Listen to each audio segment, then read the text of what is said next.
மனித மூளையில் சிப் அடுத்த கட்டத்திற்கு ரெடியான எலான் மஸ்க் கின்னஸில் இடம் பிடித்து 4.5 லட்சம் மதிப்புள்ள பர்கர். ரஷ்யாவுடனான இந்தியாவின் உறவு உக்ரைன் போரை முடிவுக்கு கொண்டுவர உதவும் அமெரிக்கா தெரிவிப்பு. ரஷ்யா ஆஸ்திரியா பயணத்தை முடித்து இந்தியா புறப்பட்ட பிரதமர் மோடி. வெளிநாடொன்றில் திடீரென விமானத்தின் கதவை திறந்த பெண்ணால் பரபரப்பு. துபாயில் பிரமாண்டமாக தயாராகும் கடற்கரை.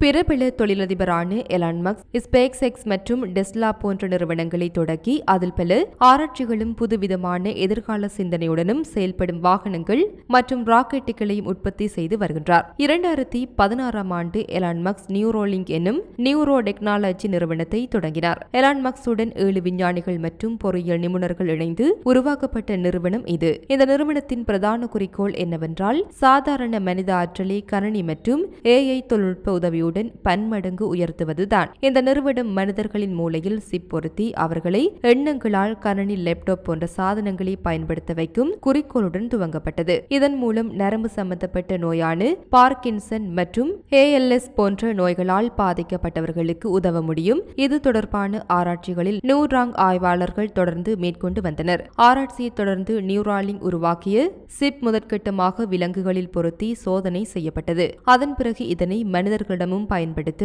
அமெரிக்க அரசு அனுமதி அளித்தது. அதன்படி முதற்கட்டமாக கடந்த ஜனவரி மாதம் நோலண்ட் அர்பாக் பக்கவாத பாதிப்பு கொண்ட நபர். அவர் 8 ஆண்டுகளாக இந்த நோயால் பாதிக்கப்பட்டுள்ளார். நியூரோலிங்க் அறுவை சிகிச்சையின் மூலம் அவரால் தற்பொழுது கணினியில் சதுரங்க மற்றும் இதர கேம்களை விளையாட முடிகின்றது. அவரின் மூளையில் உள்ள சிப்பை எண்ணங்களால் கட்டுப்படுத்தி கம்ப்யூட்டரை உபயோகிக்கவும் முடிகின்றது. இந்த வெற்றியை கணக்கில் கொண்டு அதே சிப்பை மூளையில் இன்னும் ஆழமாகவும் வெவ்வேறு அடுக்குகளிலும் வைத்து நியூராலிங்க் ஆய்வாளர்கள் சோதனை செய்து வருகின்றனர். இதன் மூலம் மனிதனுக்கும் கம்ப்யூட்டருக்கும் ஒரு தொடர்பு உருவாகும். இதன் மூலம் கண் பார்வை இல்லாதவர்களுக்கு கூட கண் பார்வை வர வைக்க முடியும் எனவும் மற்ற சிப் பொருத்திய மக்களிடம் டெலிபதி மூலம் தான் நினைத்ததை பரிமாற முடியும் என கூறுகின்றார். இந்த சிப் நமது செல்போன் போல் தானாக அப்டேட் ஆகும் வசதியுடன் உருவாக்கப் போவதாக எலான் மஸ்க் கூறியுள்ளார். இந்த திட்டத்தின் அடுத்த இலக்கு கை கால் செயலிழந்த நபர்களிடமும் இந்த ஆராய்ச்சியை நடத்தவுள்ளார் என தெரிவிக்கப்பட்டுள்ளது.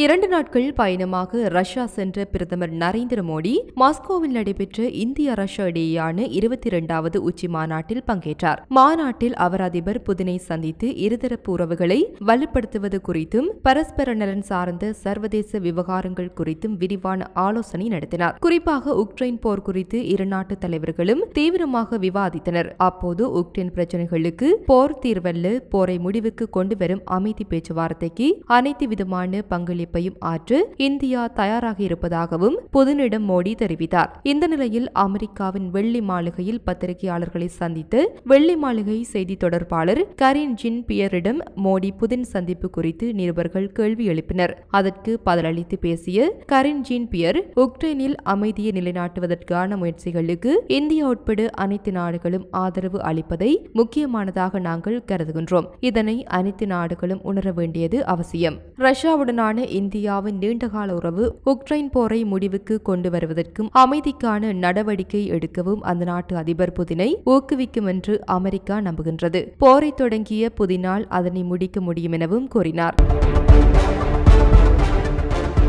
இன்றைய ஆடம்பர உலகில் ஒரு குறிப்பிட்ட பர்கர் அதன் நம்ப முடியாத உயர்ந்த விலை, சுவைகள் மற்றும் பொருட்களின் சிறப்பு கலவை காரணமாக அனைவரின் கவனத்தையும் ஈர்த்துள்ளது. பிரபல சமையல் நிபுணரும் டிடால்டன் என்ற உணவகத்தின் உரிமையாளருமான ராபர்ட் ஜான் டிவின் என்பவர் இந்த பர்கரை உருவாக்கியுள்ளார். இதன் விலை 5000 யூரோக்குள் ஆகும். இந்த பர்கருக்கு தி கோல்டன் பாய் என்று பெயரிட்டுள்ளனர். இந்த பர்கர் தங்க இலைகள், குங்குமப்பூ, வாக்ஜு மாட்டிறைச்சி மற்றும் பல சத்தான விலை உயர்ந்த உணவுப் பொருட்களால் செய்யப்பட்டுள்ளது. உலகிலேயே மிகவும் விலை உயர்ந்த உணவுப் பொருட்களின் பட்டியலில் தனது பர்கரும் ஒரு இடத்தை பிடிக்க வேண்டும் என்பதற்காக இந்த முயற்சியை மேற்கொண்டதாக ராபர்ட் கூறினார். மேலும் இந்த பர்கரின் வீடியோவை அவர் தனது இன்ஸ்டாகிராம் பக்கத்தில் பகிர்ந்துள்ளார். இந்த பர்கர் கின்னஸ் உலக சாதனை புத்தகத்திலும் இடம் பிடித்துள்ளது. இதை ஒரு சாதனைக்காக மட்டும் உருவாக்கவில்லை. இந்த பர்கர் விற்பனையில் இருந்து கிடைத்த வருமானம் வசதியற்ற குடும்பங்களுக்கு உதவியதென்று ராபர்ட் தெரிவித்துள்ளார்.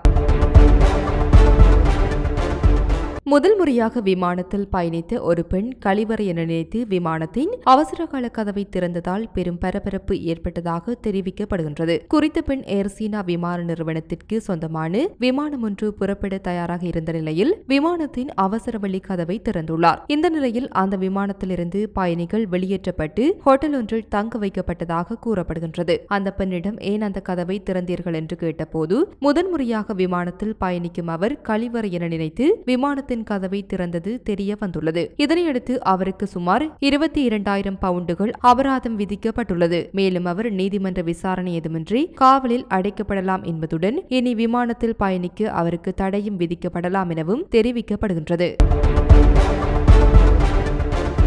எல்லைப் பகுதிகளில் சூழலை சரியாக கையாள இந்தியாவுடன் இணைந்து பணியாற்ற தயார் என்று சீன வெளியுறவுத்துறை அமைச்சர் வாங் ஜி தெரிவித்தார். கடந்த மாதம் இந்திய தேசிய பாதுகாப்பு ஆலோசகராக அஜித் தோவலை மத்திய அரசு மீண்டும் நியமித்தது.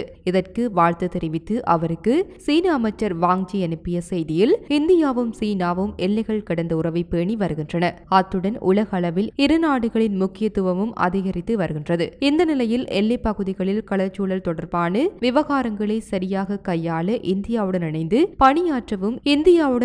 பணியாற்றவும் இந்திய சீனா உறவு தொடர்பாக இரு நாட்டு தலைவர்கள் இடையே ஏற்பட்ட கருத்து ஒற்றுமையை நடைமுறைப்படுத்தவும் எல்லைப் பகுதிகளில் அமைதியை கூட்டாக பராமரிக்கவும் தோவலுடன் இணைந்து பணியாற்ற தயார் என்றார். கடந்த 2020ஆம் ஆண்டு கிழக்கு லடாக் எல்லையில் உள்ள கால்வான் பள்ளத்தாக்கில் இந்திய சீன ராணுவ வீரர்கள் இடையே மோதல் ஏற்பட்டது. இதில் 20 இந்திய வீரர்கள் வீரமரணம் அடைந்தனர். சீன வீரர்கள் எத்தனை பேர் உயிரிழந்தனர் என்று துல்லியமான தகவல் வெளியாகவில்லை. இந்த மோதலை தொடர்ந்து அந்த எல்லையில் இரு நாடுகளும் தங்கள் படைகளை குவித்தன. பலகட்ட பேச்சுவார்த்தைக்கு பின்னர் எல்லையின் சச்சரவுக்குரிய பல்வேறு பகுதிகளில் இருந்து இரு நாடுகளின் வீரர்கள் திரும்ப பெறப்பட்டனர். இதேபோல எல்லையில் தெப்சாப் டெம்சோக் பகுதிகளில் உள்ள சீன வீரர்களையும் திரும்ப பெற வேண்டும் என்று இந்தியா வலியுறுத்தி வருகின்றது. இந்திய பிரதமர் மோடி கடந்த 8ஆம் தேதி ரஷ்யா சென்றார். அங்கு அவர் ரஷ்ய அதிபர் புதினை சந்தித்தார். பின்னர் இரு நாட்டு தலைவர்களும் 22வது இந்தியா ரஷ்யா உச்சி மாநாட்டில் பங்கேற்றனர். இந்த மாநாட்டில் இரு நாட்டு உறவு, வர்த்தகம், ராணுவம் உட்பட பல்வேறு விவகாரங்கள் குறித்து ஆலோசித்தனர். பின்னர் உக்ரைன் போர் குறித்தும் விவாதித்தனர். ரஷ்ய பயணத்தை முடித்துக் கொண்டு பிரதமர் மோடி நேற்று ஆஸ்திரியா சென்றார். அங்கு அந்த நாட்டு அதிபர் அலெக்சாண்டர் வாண்டர் பெல்லன் மற்றும் பிரதமர் கால் நெக்கமரை இந்திய பிரதமர் மோடி சந்தித்தார். இந்த சந்திப்பின் போது இரு நாட்டு உறவு, வர்த்தகம் உட்பட பல்வேறு விவகாரங்கள் குறித்து ஆலோசிக்கப்பட்டது. இதனைத் தொடர்ந்து ஆஸ்திரிய வாழ் இந்தியர்கள் மத்தியில் பிரதமர் மோடி உரையாற்றினார். இந்த நிலையில் ரஷ்யா ஆஸ்திரியா பயணத்தை முடித்து பிரதமர் மோடி இந்தியா புறப்பட்டார். தனி விமானம் மூலம் இந்தியா புறப்பட்ட பிரதமர் மோடி இன்று மாலை தலைநகர் டெல்லி வந்தடைவார் என எதிர்பார்க்கப்படுகின்றது. ஐக்கிய அரபு எமிரேட்ஸின் சுற்றுலாத்துறைக்கு பெயர் பெற்ற நாடாக துபாய் பார்க்கப்படுகின்றது. நாள்தோறும் பல்லாயிரம் கணக்கான மக்கள் துபாயை சுற்றி பார்ப்பதற்காக மட்டும் வேறு நாடுகளிலிருந்து வருகின்றார்கள். மேலும் மக்களை கவரும் வகையில் உலகின் மிக உயரமான கோபுரம், ஆடம்பரமான உணவகங்கள் மற்றும் தங்குவதற்கான கொட்டல்கள் என அட்டகாசமான இடங்களும் துபாயில் இருக்கின்றன. அந்த வகையில் சுற்றுலா தலங்களை மேலும் அதிகரிக்கும் வகையில் புதிய திட்டத்தை துபாய் கையில் எடுத்துள்ளது. பொதுமக்களுக்காக 6.6 கிலோமீட்டர் தூரம் கடற்கரையை உருவாக்க உள்ளது. அதில் நீச்சல் அடித்துக் கொண்டே துபாயின் அழகை ரசிக்க 2 கிலோமீட்டர் வரை நீச்சல் குளமும் வரவுள்ளது. பொழுதுபோக்கு அம்சங்களான தீம் பார்க்குகள், பல பொழுதுபோக்கு மண்டலங்கள் 330 ஹெக்டேர் பரப்பளவில் உருவாக உள்ளன. இதனால் துபாய் மக்கள் மட்டுமின்றி மற்ற நாடுகளில் உள்ள சுற்றுலா பயணிகளும் மகிழ்ச்சியுடன் இந்த சுற்றுலா தலத்தை எதிர்நோக்கி வர காத்துக் கொண்டிருக்கின்றனர். இது போன்ற பல செய்திகளை தெரிந்து கொள்ள நம்முடைய சமூக மீடியா யூடியூப் சேனலை சப்ஸ்கிரைப் செய்து அருகில் உள்ள பெல் பட்டனை கிளிக் செய்யுங்கள். மேலும் செய்திகளை உடனுக்குடன் தெரிந்து கொள்ள சமூகமீடியா.com என்ற இணையதளத்தின் வாயிலாக எங்களுடன் இணைந்திருங்கள்.